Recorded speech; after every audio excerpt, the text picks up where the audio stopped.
नमस्कार दोस्तों, मैं हूं पवन कुमार सिंह और आप देख रहे हैं बिहार स्टोरी मीडिया का धंधा पानी ब्लॉग। बकरी पालन पर हमेशा से बिहार स्टोरी चर्चाएं करती रहती हैं क्योंकि बकरी पालन एक बहुत बढ़िया स्वरोजगार है और एक आज के तारीख में बिहार स्टोरी पे बकरी पालन एक आंदोलन का रूप ले चुका है। और इस आंदोलन में हमारे जो नायक हैं सुधीर सर हैं, जो पूरे देश भर में जागरूकता अभियान चलाते हैं, बकरी पालन के ऊपर लोगों को प्रशिक्षण देते हैं, उनको रोजगार से जोड़ते हैं क्योंकि खुद भी 14-15 साल का उनका अनुभव है। और सबसे बड़ी बात है कि वो खुद government certified animal health worker भी हैं। तो सबसे पहले हम सुधीर सर का स्वागत कर लें जो कि अपने छात्रों के साथ यहाँ पे मौजूद हैं। सर नमस्कार। नमस्कार नमस्कार पवन जी। और धन्यवाद कि आप फिर हमारा जागरूकता अभियान में आप शामिल हुए हैं अपने मीडिया को लेकर। सर मेरा सीना चौड़ा हो जाता है जब देखता हूँ कि ये जो फौज आप हर हफ्ते महीने मतलब 2-3 बार क्रिएट कर देते हैं यहाँ पटना में, तो बहुत अच्छा लगता है कि मतलब देश के कोने कोने से ये देख लीजिए सारे युवा हैं। और कहीं ना कहीं ऐसा नहीं है कि ये बेरोजगार बैठे हुए हैं, कहीं ना कहीं हर आदमी जिंदगी में कुछ ना कुछ कर रहा है, लेकिन एक आइडिया जो कमर्शियल गोट फार्मिंग की होती है वो क्लिक कर रहा है दिमाग में कि साथ में वो करते हुए मैं कुछ अच्छा करूं। और इसलिए वो 5 दिन से पटना में आ करके यहाँ पे सुधीर सर से प्रशिक्षण ले रहे हैं और आज अंतिम दिन था तो प्रैक्टिकल हो रहा है और सुधीर सर उसमें आते हैं, बताते हैं और मुझे ये देख के सर बहुत अच्छा लगता है। ये बहुत अच्छी बात है कि आपको अच्छा लग रहा है और ये भी सही बात है। जैसे आप बोले कि कुछ ना कुछ लोग कर रहे हैं, तो वास्तव में हर एक बैच में कुछ ना कुछ अच्छा करते हुए लोग बकरी पालन को आजमा रहे हैं कि कुछ और, क्योंकि पैसा कमाने के लालच कभी समाप्त नहीं होता है लोगों का, तो उसमें आ भी रहे हैं क्योंकि यहाँ कम इन्वेस्टमेंट में ज्यादा मुनाफा होता है। और हमेशा की तरह सुधीर सर आज आए हैं और जैसा मैंने पहले बोला कि बस 4 दिन 5 दिन हम लोग पीछे खड़े हैं कड़ाके के ठंड के, चूंकि सर्दियां शुरू हो चुकी हैं और देखिए अब ये मैं जैकेट पर आ गया हूं और अब शीतलहर बहने वाला है। तो इससे पहले कि भाई आपकी बकरियां शीतलहर की शिकार हो जाएं, आज सुधीर सर से खास चर्चा करूंगा उनके खान पान में क्या सुधार लाएं। थोड़ा सा रहन सहन का तो बात हमने किया था, लेकिन आज खाने पीने में क्या बदलाव रखें ताकि उनको सर्दियों से लड़ने की ताकत मिले। तो आज सुधीर सर से यही जानना चाहेंगे। बहुत सही प्रश्न पूछे हैं और ज्वलंत प्रश्न भी है, क्योंकि जब कड़ाके की ठंड पड़ता है ना, तो बहुत बच्चा मरता भी है, बकरी भी बीमार खूब पड़ती है और उसका कहीं नहीं कहीं सीधा संबंध उसके खान पान से है। हालांकि फार्म का मैनेजमेंट से भी है, शेड के डिजाइन से, शेड के अंदर टेम्परेचर वो अलग मैटर है, लेकिन खाना से उसका क्या रिलेशन है, खाना में क्या हम सुधार करें, क्या बदलाव करें मौसम के अनुसार कि हमारी बकरी स्वस्थ रहे, आपके माध्यम से लोगों को बताने जा रहे हैं जी। तो देखिए, जब कड़ाके की ठंड पड़ती है तो ठंड के दिन में होता क्या है, जब अभी से लहर हालांकि नहीं चल रहा है, लेकिन कभी कभी दिन ऐसा भी आएगा जाड़ा में कि घास पर लगभग 12 बज गया है, 1 बज गया है, उस पर शीत गिरा हुआ है। ऐसा होता है जहाँ कड़ाके की ठंड पड़ती है वहां। तो हमारे यहाँ तो कड़ाके की ठंड पड़ती है, तो बकरी शीत से भींगा हुआ घास कभी नहीं खाती है। यदि मजबूरी में खा लेगी या खिला दिए तो तबीयत खराब, 80% चांस रहे तबीयत खराब हो जाता है। और इसीलिए आपने रिकमेंड किया था कि जाड़े में आप चराई पे कम भेजें, शायद कहीं ना कहीं वहीं से कनेक्शन। चराई पर कम भेजें, जब तक घास सूख ना जाए शीत से तब तक घास खिलाइए ही नहीं। तो अब यहाँ एक सबसे बड़ा प्रश्न ये उठ जाता है ना, यदि हम खेत में घास लगाए हुए हैं या चराई पर नहीं भेज पा रहे हैं क्योंकि ठंडा में मार सकता है, शीतलहर चल रहा है, दिन में तो धूप नहीं उगा है, तो वहां पर जितना घास जिस मात्रा में बकरी को घास चाहिए, ऐसे एवरेज एक बकरी को 5-6 केजी घास चाहिए। तो ठंड में होता क्या है कि दिन तो छोटा करता है, ओस भींगा हुआ भी है, तो चाह कर भी उस मात्रा में हम लोग घास नहीं दे पाते हैं, चाह कर भी, क्योंकि अभी तो धूप होगा, आज की डेट की बात नहीं कर रहे हैं, जिस तरह से होता है। तो जब नहीं दे पाते हैं तो उसके शरीर में जो विटामिन मिनरल्स मिलना चाहिए, जो पोषक तत्व तो मिलना चाहिए, वो मिल नहीं पाता है और उसका इम्यून पावर कमजोर हो जाता है बकरी का। साथ ही साथ जब आप जान गए कि घास नहीं मिल पा रहा है या कम मिल रहा है, घास या तो नहीं मिल पा रहा है या कम मिल रहा है, दोनों कंडीशन हो सकता है, तो उसके शरीर में पोषक तत्व का अभाव होगा। यदि बिल्कुल नहीं मिल रहा है तो बहुत कम होगा, यदि आधा दे पा रहे हैं तो फिर भी कम हो जा रहा है, तो बकरी का तो इम्यून पावर कम होगा ही होगा, साथ ही साथ उसके दूध पर भी असर पड़ेगा। जब दूध पर असर पड़ेगा तो उसका बच्चा कुपोषित हो जाएगा। जब बच्चा कुपोषित हो गया तो उसका भी इम्यून पावर कमजोर हो गया, बच्चा का तो इसी तरह पहले से भी कमजोर रहता है, इम्यून पावर और कमजोर होगा, इसलिए बच्चा खूब टप टप टप टप मरता है। तो इसी चीज को ध्यान में रखते हुए कि घास नहीं मिल रहा है, उसका स्थान पर क्या करें, या वो से भींगा हुआ है, दिन छोटा कर रहा है, तो घास कितना चाहिएगा ना तो उतना मात्रा में नहीं दे पाइएगा, ठीक ना। तो वहां पर हम लोग अनाज का यूज करते हैं, दाना मिश्रण।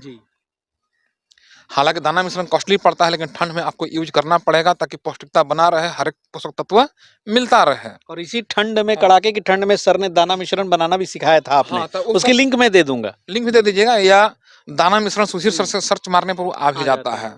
तो दाना मिश्रण यदि यूज किया जाए तो सारा पोषक तत्व मिल जाता है। मिनरल्स भी देना चाहिए, क्योंकि घास बंद हो चुका है या कम दे पा रहे हैं, तो मिनरल्स का पाउडर भी मार्केट में आता है, वो चलाइए।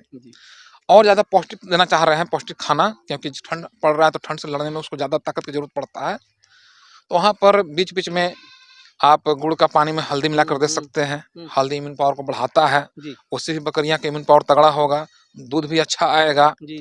साथ ही साथ मिनरल्स का पाउडर तो बता ही दिए। यदि आप खली नहीं दे पा रहे हैं तो सरसों का तेल आता है, डायरेक्ट पिलाइए, क्योंकि जाड़ा में ना बहुत सारे इलाका में सरसों का खली या जो भी आपके इलाके में सस्ता खली स्टॉक नहीं रह पाता है। चीज है। हाँ, तो ये चीज कीजिए। यदि आपके इलाके में बाजरा भी मिल रहा है तो बाजरा भी एक मुट्ठी खिलाइए, क्योंकि उसका भी तासीर गर्म है। यदि इस तरह से किया जाए तो बकरी का इम्यून पावर भी तगड़ा रहेगा, दूध भी बना रहेगा। जब दूध बना रहेगा तो बच्चा भी भरपेट दूध पी लेगा और तंदुरुस्त रहेगा। अच्छा, इसमें एक सवाल है सर कि जो बच्चे हैं, मेमने हैं, अब वो मान लीजिए कि हालांकि 2-3 महीने तक दूध पे रहते हैं, वो कि 6 महीने नहीं, हर एक ब्रीड के ऊपर है, तो वो मेमने जो है अगर जाड़ा के सीजन में ऐसा आ गया कि अब वो दूध से शिफ्ट कर रहा है चराई पे चाहे अनाज पे, तो उनके उनके लिए कुछ विशेष है क्या? ये तो आपने बकरी का बताया, क्या वही चीज उनपे भी लागू होगा, छोटे बच्चे पे? बिल्कुल होगा। यदि दूध छोड़ने करीब में है तो घास दूध पीते पीते घास भी सब खाते रहता है, तो घास तो उधर से कम मिल पा रहा है, या तो उससे भींगा हुआ है, या किसी दिन चराई पर नहीं जा पाएगा क्योंकि उस दिन पूरा शीतलहर चल रहा है, तो उसको भी वहां अनाज देना होगा, मिनरल्स पाउडर उसमें मिलाना होगा, तब जाकर वो तंदुरुस्त रह पाएगा। क्योंकि उसको नहीं दीजिएगा तो जल्दी बीमार पड़ेंगे अगर ऐसा बिल्कुल, उसका इम्यून पावर कमजोर रहता है। इस तरह से किया जाए तो बेटर रिजल्ट मिलता है और बकरी जल्दी बीमार भी नहीं पड़ती है। सिर्फ खाना पर ही आश्रित नहीं रहना है।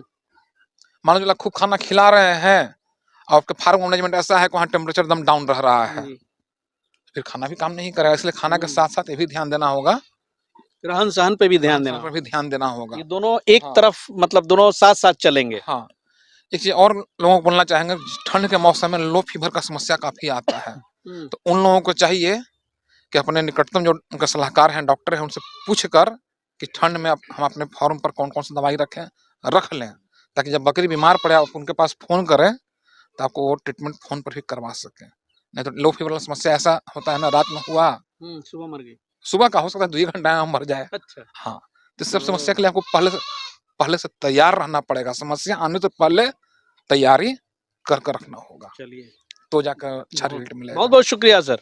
तो आप लोग समस्या के लिए अब तैयार हैं ना लड़ने के लिए? सुधीर सर का जो 5 दिन का ट्रेनिंग हुआ है, उससे लग रहा है कि अब बकरी पालन में पार पा जाएंगे।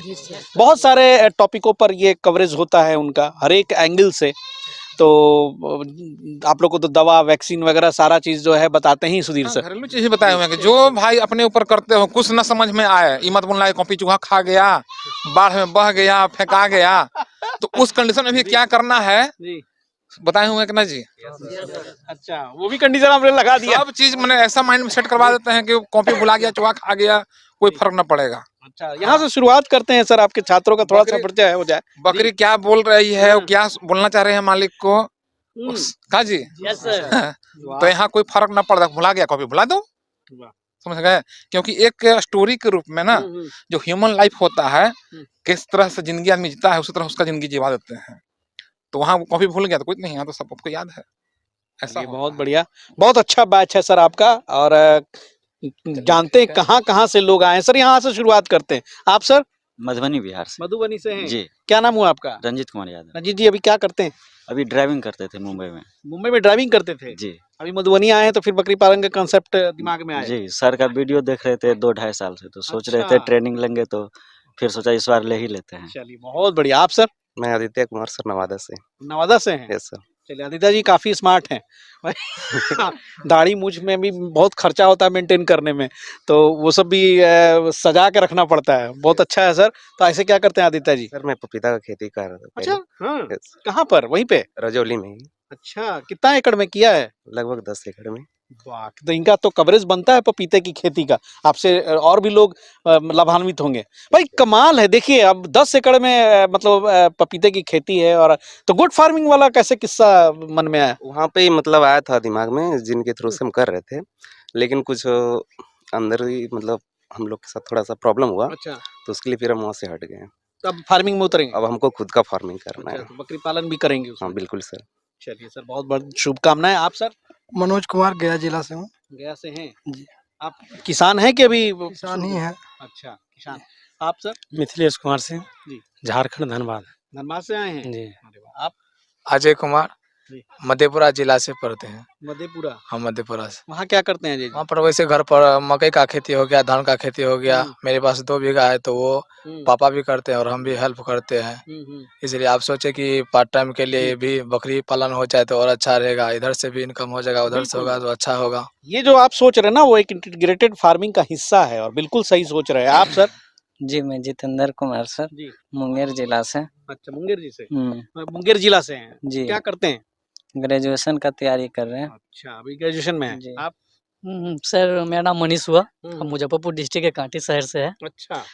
आपको सर थैंक यू कहना चाहते हैं, जी। क्योंकि जितना सुधीर सर अपने ज्ञान से लोगों को सिखाते हैं, प्रेरित करते हैं बकरी पालन के क्षेत्र में, उतना आपका भी आपके मीडिया चैनल के माध्यम से लोगों तक ये पहुँचता है जी। और उससे भी लोग जागरूक होते हैं। जी, चलिए बहुत बहुत शुक्रिया सर। आप सर? हम देवाशीष रंजन बांका डिस्ट्रिक्ट से हैं। बांका से? हाँ।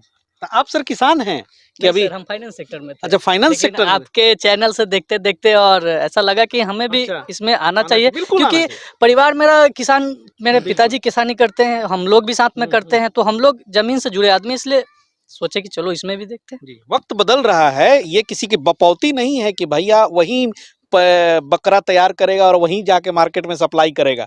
अब ये ऐसा बिजनेस है ना कि ग्लोबल बिजनेस है और अच्छा प्रॉफिट है, तो इसमें सबको ट्राई करना चाहिए। हाँ, ट्राई करने के लिए बहुत नॉलेज चाहिए इसमें, क्योंकि उसकी पढ़ाई नॉलेज के जरूरी लिए है। ही सर आए जी। हैं सर के पास कि हाँ नॉलेज हो जाए तब, क्योंकि सर विजिट किए हैं, एक मेरा दोस्त का भी था, हम्म। वो ऐसे ही यूट्यूब पे देख के किया, बेचारा 4-5 लाख के लॉस में गया और मुझे भी सजेशन दिया कि मत करो, आज से 2 साल पहले। तो फिर मैं उससे डर गया कि भाई करे कहीं हमारे साथ भी ऐसा हो जाए। फिर आपके चैनल से वीडियो देखते लगा कि नहीं, पहले इसके बारे में सीखते हैं, अच्छे से सीखते हैं, फिर करेंगे। जी, जी। तो सर के पास आ गए जी, और यहाँ बिल्कुल, आने के बिल्कुल बाद सही पूरा किया। अपना जो मतलब ये होता है ना मनोबल, डायरेक्ट डबल। इसलिए कि सर वो आपने देखा कि कितना भास्ट सेक्टर है ये, यस सर। इसलिए भी आदमी को आत्मविश्वास बढ़ता है। सर आपका क्या नाम हो? सर मैं राजेश पासवान, छपरा बिहार से हूँ। अच्छा, छपरा से हैं। आप सर? मैं रानू यादव एमपी से। एमपी से। आप लोग भी बता दीजिए। मोहम्मद तमन्ना शिवहर बिहार से। शिवहर से? जी। जी। अमन कुमार जहानाबाद से हूँ। जहानाबाद से? सर मैं यूपी से विपिन कुमार यूपी में कहाँ से सर? चित्रकूट से सर। चित्रकूट से? अरे वाह, चित्रकूट तो बहुत हनुमान जी वाला चित्रकूट क्या? जी सर, बहुत सारे स्थल है घूमने के। जी, जी सर, अच्छा। सुधीर सर के वीडियो देखे, सर लगा कि हम भी कर सकते हैं, इसलिए यहाँ आए और काफी सुधीर सर के क्लास लेके बहुत उत्साह बढ़ा और सर का आशीर्वाद और हमारी मेहनत रही तो जरूर सफल होंगे। बिल्कुल बिल्कुल पॉजिटिव सोच रखना है और मेहनत करना है। कर्म ही सबसे बड़ा धर्म है। और अब इसे क्या करते हैं अभी आप? सर मैं डीलरशिप हूँ, जो मतलब गेहूं, बिजनेस में? जी गेहूं चावल बांटते हैं ना। अच्छा, जी आप सर? सर मैं मोतिहारी से हूँ और पुश्तैनी मेरा बगीचा भी है। मेरे दादाजी भी किसानी करते थे, पिताजी भी किसानी किए। अब चूंकि समय का मांग बदल रहा है, लेकिन देख रहे हैं कि यहाँ पे लोग किसानी से लोग हट रहा है लॉस की वजह से। हम अपने आसपास के भी किसानों को देखते हैं कि बकरी पालता है और उसमें बच्चा दिया तुरंत मर गया, तो लोग पालना भी बंद कर देता है। तो मैंने यूट्यूब पे सर का वीडियो देख रहा था करीब पिछले 8-9 महीने से लगातार। मैंने हर एक वीडियो को देखा, मैंने सर की बात मुझे बहुत समझ में आई। मैंने सोचा कि मैं इसको एक बिजनेस के तौर पे आगे ले जाऊंगा। वीडियो देखा और आपने मन बनाया और वीडियो देख के ही नहीं शुरू कर दिया, वीडियो देखने के बाद प्रॉपर ट्रेनिंग ली और तब अब जाके आप शुरू करेंगे। क्योंकि हमारे चंपारण के नाम से चंपारण मटन हाउस, चंपारण हांडी, ऐसे करके लोग मटन खरीदना तो जानते हैं, लेकिन प्रोडक्शन कैसे करें इसके बारे में वहाँ के किसानों को प्रॉपर नॉलेज नहीं है, जिसके वजह से वो फेलियर होते हैं। और मैं इसको अपने क्षेत्र में करके एक दिखाना चाहता हूँ, एक मुकाम पे जाना चाहता हूँ, ताकि हमसे लोग सीख करके और भी किसान लाभान्वित हो। बहुत बहुत शुभकामनाएं, अच्छी सोच है। आप सर? मेरा नाम रवि रंजन कुमार है जी। और मैं दरभंगा बिहार से हूँ। आपको बहुत बहुत धन्यवाद देना अच्छा। चाहता हूँ और बहुत बहुत जी। नमस्कार मेरी तरफ से। जी। आपका वीडियो मैं बहुत देखा सुधीर सर के साथ में, अच्छा। तकरीबन 1 साल से मैं देख रहा था ओह! और मैं 12 साल 15 साल हो गया मुझे, मैं इंडिया में नहीं रहता था, मैं दुबई में रहता था। हर बैच में सर को और मिल जाते हैं। और आज सर- नेता लोग नहीं मिले भाई, और इस सर- बैच में नेता की कमी जी। रह गई है, लेकिन मिल गए आज दुबई वाले। जी तकरीबन मैं 1 साल से आप लोगों का वीडियो देखता था सर के साथ जी, में, जी। बहुत सारा चीज़ मैंने सीखा है वीडियो से। और मैं भी यहाँ आने के बाद फाइनली मैं इंडिया आ गया हूँ, यहीं शिफ्ट होना चाहता जी। हूँ। तो मैंने सोचा कि क्यों ना बकरी पालन से स्टार्ट करूँ, क्योंकि सर इतना वीडियो में ही इतना मोटिवेट कर देते हैं ना लोगों जी, को जी। कि वहीं से जैसे एक जुनून, एक जोश भर जाता है। घर आया एक परदेसी, जी। बहुत खुशी होती है कि जब परदेश से कोई वापस अपने वतन लौटता है। और बिल्कुल सर जम के करें, अपनी माटी है, अपना देश है, यहाँ पे जी, जी। लोगों का सपोर्ट मिलेगा, प्यार मिलेगा। जी सर, जी सर। तो मैंने सोचा कि क्यों ना सबसे पहले मैं ट्रेनिंग ले लूँ और ट्रेनिंग लेने के बाद मैं काम स्टार्ट करूँ, क्योंकि मुझे किसी चीज़ के बारे में जब तक फुल्ली नॉलेज नहीं जी, होता है जी। और मुझे कॉन्फिडेंस नहीं होता है, तो बिल्कुल, तब तक बिल्कुल। मैं उस काम को नहीं करना चाहता हूँ और कर भी नहीं पाता हूँ। तो सर से मैंने ट्रेनिंग लिया, 5 दिवसीय ट्रेनिंग में मैंने बहुत कुछ सीखा जो कि मुझे ज़ीरो नॉलेज था। वाह! सर क्लास में डाँटते भी हैं, प्यार भी करते हैं और बहुत अच्छे से समझाते हैं। ऐसे समझाते हैं कि एक बार जो चीज़ आप समझ गए ना, वो फिर आप भूल नहीं सकते हैं। सर बोले ना कि कॉपी चूहा काट दे या बाढ़ में बह जाए, वही वाली बात है। वो गुम हो सकता है, लेकिन जो यहाँ सेट हो गया है, वो सर नहीं गुम हो सकता है। इसके लिए छोटी-छोटी चीजों को ऐसे समझाते हैं, तुक दे के, स्टोरी बना के, जी, कि वो जी, दिमाग जी। में सेट कर जी, जाती जी, है। जी, सही बात है चलिए सर, तो इसके बहुत-बहुत लिए शुभकामनाएं, बहुत-बहुत शुरू धन्यवाद करें सर आप और लोगों हम का। आपको बुलाएँ, जी, आपकी भी स्टोरी कवर करूँगा। ज़रूर सर, आप ज़रूर। सर? सर मेरा नाम बबलू कुमार सीतामढ़ी से बिलोंग करता हूँ। सीतामढ़ी से हैं? Yes sir. चलिए, भाई देख लीजिए कितने जिले से लोग आए हैं, राज्यों से भी आए हैं। और यही बात हो जाती है कि बकरी में थोड़ा-सा होता क्या है ना कि आपके आस-पड़ोस में आप 2-4 बकरियाँ किसानों को पालते हुए देख लेते तो चलेगा, अच्छा, अच्छा, बड़ा अच्छा चीज़ है, हम भी कर लेंगे। तो भाई बड़ा, हम 4 को पाल रहा है तो हम 40 को पाल लेंगे। लेकिन कांसेप्ट ये है कि वो 4 पाल सकता है, उसके लिए कहीं कोई ज्ञान की ज़रूरत नहीं है, वो 4 चल जाएगा। लेकिन जैसे ही आप 4 से 40 पे उतरेंगे, वो कमर्शियल गोट फार्मिंग हो जाएगा और बकरियों के साथ बहुत समस्या आनी शुरू हो जाएगी और उस समस्या के लिए आप प्रिपेयर नहीं रहेंगे तो फेल कर जाएंगे। यही एग्जैक्टली होता है। तो चलिए दोस्तों, मिलते हैं फिर इसी फार्म पे, कभी आएंगे। आप जो वीडियो देख रहे हैं उनसे मुलाकात होती है, सब लोग कभी ना कभी वीडियो देख के इंस्पायर्ड हुए हैं, फिर यहाँ पे आते हैं तो प्रथम चरण इनका पूरी हो गई। अब यहाँ से जाएंगे, बिजनेस खोलेंगे, फिर उसकी भी स्टार्टअप स्टोरी हम लेकर आते हैं। सुधीर सर की जागरूकता अभियान के तहत पूरे इंडिया में हम लोग घूमते हैं, उसकी कहानी कवर करते हैं और उसकी कहानी आप तक पहुंचाते हैं ताकि आपको प्रेरणा मिले। मिलते हैं बहुत जल्द फिर किसी की स्टोरी लेके हाजिर होंगे, तब तक के लिए जय हिंद, जय भारत।